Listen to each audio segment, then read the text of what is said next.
में बैठेली सासु ता बहुआया राजा करे हो।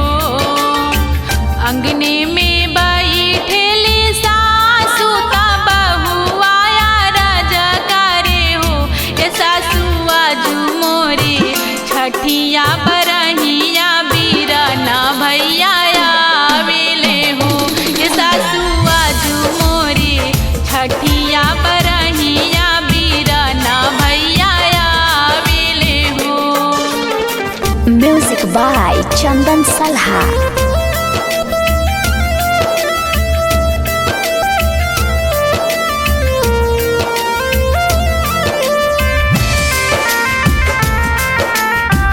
इतना बचन सुनी सासु बिरही बोलिया बोलेली हो।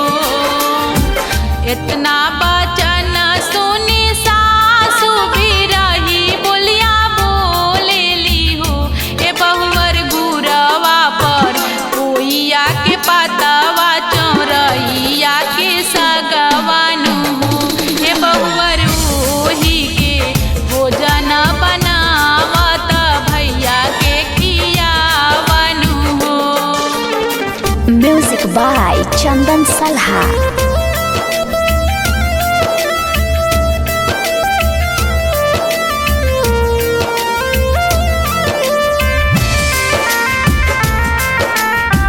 जेवन बैठे हमरो पियावा तायरू हमरो भैयानु हो। जेवन बैठे हमरो पियावा तायरू हमरो भैयानु हो। ए सखिया भैया के मनवा दुखिता भैले नैनाया सुधारेला हो। ए सखिया भैया के मनवा दुखिता भैले नैनाया सुधारेला हो। म्यूजिक बाय चंदन सलहा।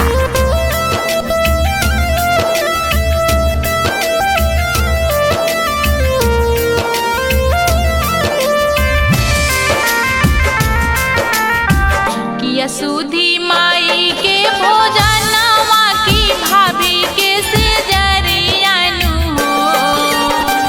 किया सुधी माई के भोजनवा की भाभी के सेजरियानु हो। ए भैया किया सुधी बाबा के दुआरिया नया नया सुधारेला हो। ए भैया किया सुधी बाबा के दुआरिया नया नया सुधारेला हो। म्यूजिक बाय चंदन सलहा।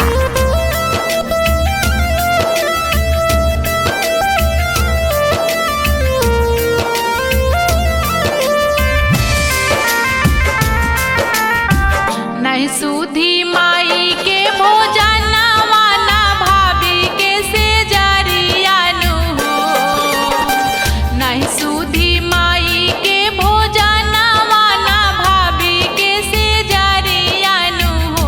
ए बहिनी नहीं सुधी बाबा के दुआरिया तोहार दुख देखिले हो। ए बहिनी नहीं सुधी बाबा के दुआरिया तोहार दुख देखिले हो।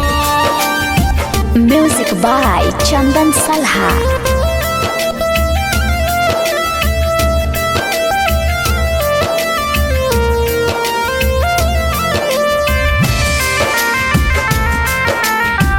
बाबा के रहलू बहिनी प्यारी तमाई के दुलारिनु हो। बाबा के रहलू बहिनी प्यारी तमाई के दुलारिनु हो। ए बहिनी भैया के आँखी के पुतरिया तजरी के कोयला भैलू हो।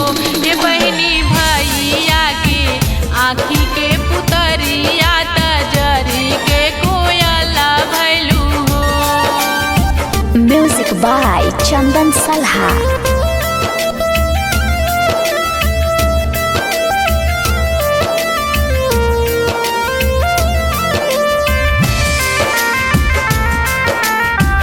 नौमान भैया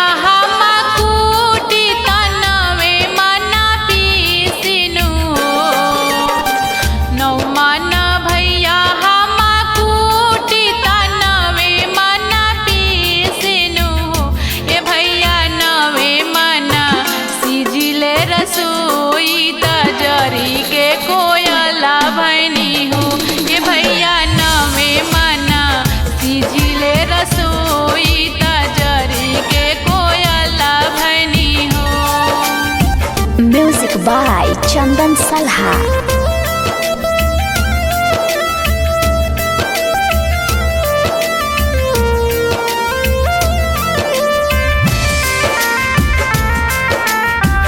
ई दुख जनी कहिया भैया तू बाबा के अगवानु हो।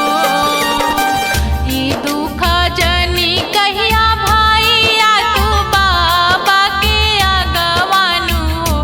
ए भैया बाबा दुवरवा बैठी रोई है ता बेटी मोर दुखी ता बाड़ी हो। ए भैया बाबा दुवरवा बैठी रोई है ता बेटी मोर दुखी ता बाड़ी हो। म्यूजिक बाय चंदन सलहा।